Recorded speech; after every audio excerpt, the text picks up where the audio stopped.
What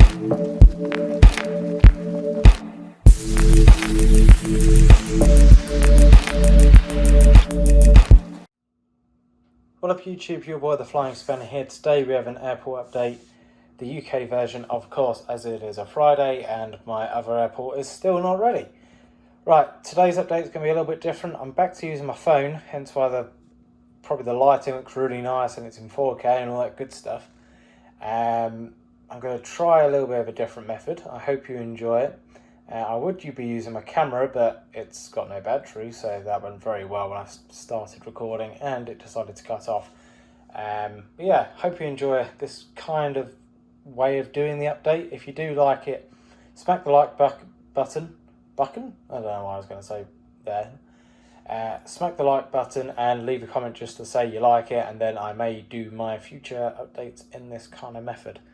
So today's update is on a Monday morning about 7 o'clock, and because I haven't done a morning update for, I don't know, probably since the summer really, just a couple of changes with the kind of the times and everything of the airport. So the airport now opens at 6, well, it always kind of opened at 6 o'clock.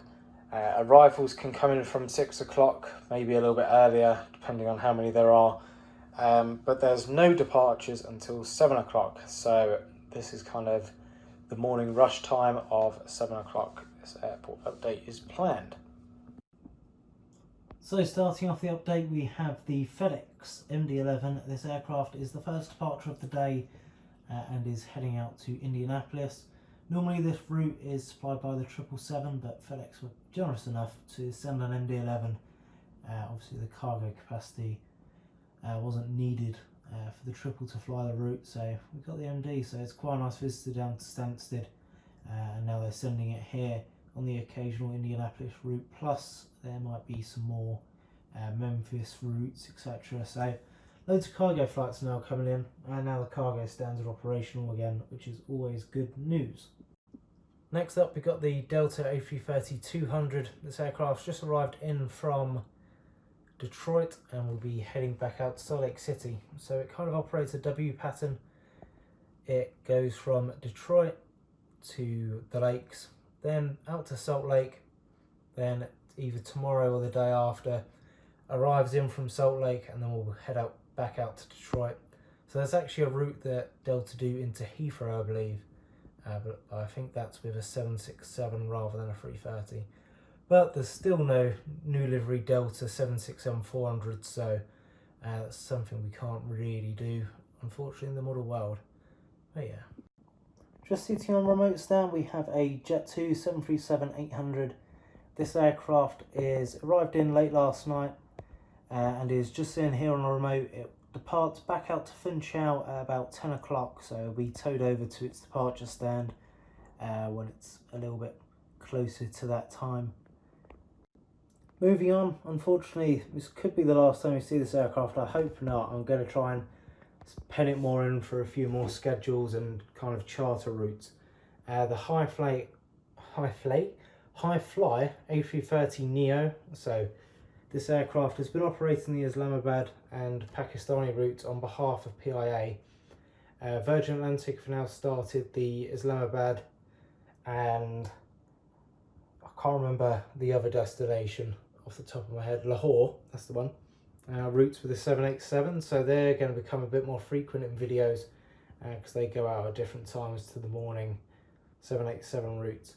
So that's unfortunately the situation with the high fly, but I will definitely get it in for more charter routes, especially during this current time where there's quite a few charter slots going.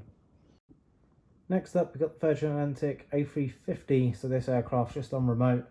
It operated the Brussels cargo route last night, so it's kind of laying over. It will be heading back out to JFK about 11ish, I believe. The next to that, we have the TUI 737 MAX.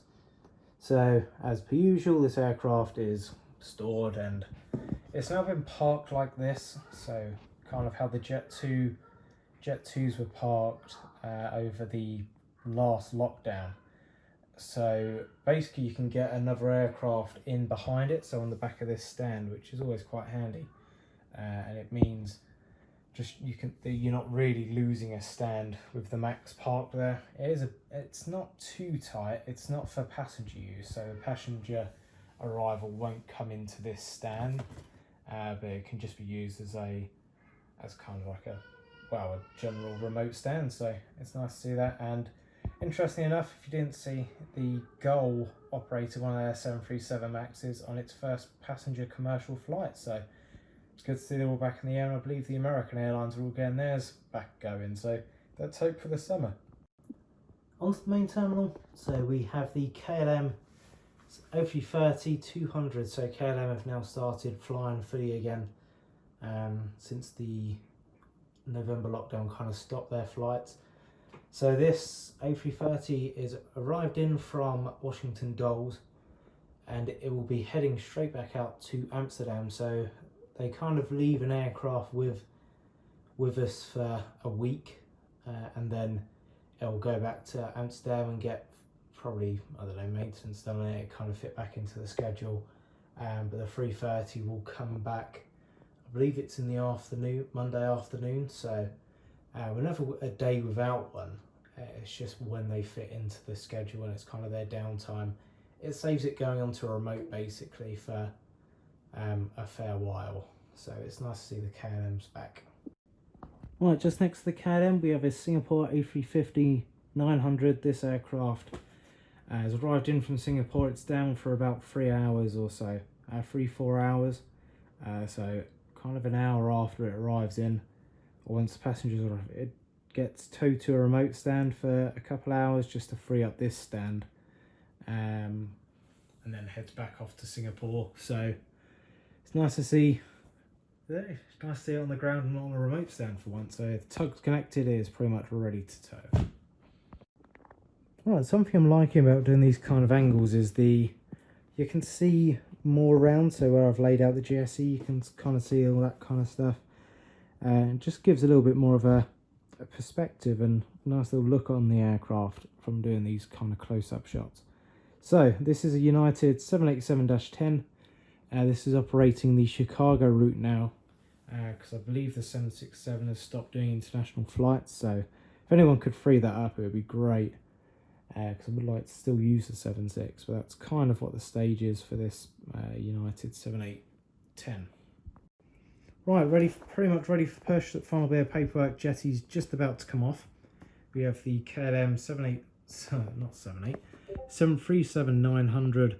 This operates in the morning Amsterdam route, and it's in the SkyTeam livery, and I really do like the livery.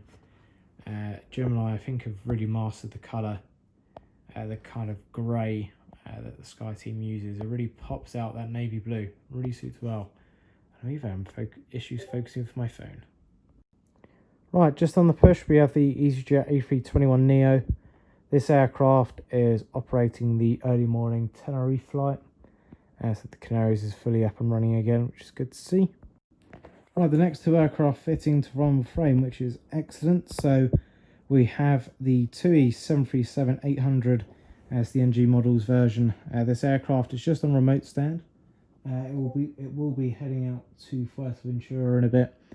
So I have had to change the kind of winter schedule that I had for TUI, because some of the flights they're not operating. So this flight was originally for Fuerteventura. It was originally for Hurghada, but I can't really see many of those flying about. I think they are operating Hurghada, so I could change it. And there was a 757 that went to Boa Vista, but that's not operating at the moment. So unfortunately, we can't have that one in the update. But next to that, we have the Air France HOP E170, which is just being loaded up, and that's heading out to Paris Charles de Gaulle. So Air France have joined KLM and are operating, well, they're night stopping aircraft, which is kind of makes it a little bit busy on the short haul front. Just means there's another aircraft to get out in the morning. And I don't know why, but this bloody pedestrian line keeps peeling. I'll have to cut it off. Right, so I've had to change the camera zoom for this one. I'll go back onto 1 times rather than 2 times because it's too big to fit in 2 times. This is my latest new arrival. It's the Cargolux 747-400 in the retro screen. This is the Phoenix version. and it's really nice. I flew this flight on P3D, and I really enjoyed the livery. Just looks nice. It's a bit simple yet effective, I'd say, especially for a cargo airline. But I do like the general cargo Lux livery. I can't wait to get my hands on the not without my mask version. But I'm waiting out for JC Wings to do their interactive series one. I was going to get the Phoenix, so I thought, I may as well wait for the interactive one because it would just look better. This aircraft is operating from, it came in from Houston, and we'll be heading back out to Luxembourg. Next up, we've got the FedEx 757-200. This aircraft arrived in from Paris Charles de Gaulle last night, and we'll be heading back out to Birmingham in about 2 hours or so. It kind of lays over a little bit, and then the crew take it to the short hop to Birmingham. The final one on this kind of side of the pier, we have the EasyJet Austria livery, or EasyJet Europe Airbus A320. This aircraft's pushed back and is taxiing to 2-3 and is heading out to Malaga. Just turning onto stand, we have the TUI, or in this case the Thompson 787-8. It's the Phoenix model version because I don't like the kind of paint Gemini use for TUIs. They just don't go very well. This aircraft has arrived in from Varadero, not Varadero, and is heading out to Las Palmas in about 3 hours. Right, final aircraft of this update, we've got the Qatar A350-900 in the One World scheme. This aircraft just boarding and being serviced, and we'll be heading out to Doha, and that pretty much concludes the update. I hope you've enjoyed it. There's not really too much to say about the airport. I've added in more kind of GSE storage areas. I've been kind of making loads of paper GSE over the past couple of days, so they're to be stuck down in places and well, used when they're required. So yeah, thanks very much for watching the update. I hope you've enjoyed it, and have a very Merry Christmas and Happy Holidays. I will be posting next Friday, but it's going to be a pre-recorded video that I'm pretty much going to record as soon as I set it up after this one. So yeah, happy holidays, and I'll speak to you just before the new year. Adios, and have a good weekend, Adios and goodbye.